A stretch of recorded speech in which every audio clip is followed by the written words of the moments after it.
छात पड़ा बेले एक 3 महला कठा भुशुड़ी पड़ू 5 जन श्रमिक चापी होई जनकर मृत्यु होईछि एवं अन्य 4 जन आहत होई मेडिकल रे भर्ती होइछन्ति।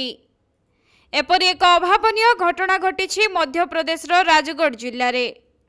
मिलिथिबा सूचना अनुसार राजगढ़ जिल्लार शिवधाम कॉलोनी रे गतकाली एक 3 महला कठार छात पड़ुथिला आउ सेही कार्य रे 19 जन श्रमिक नियोजित थिले।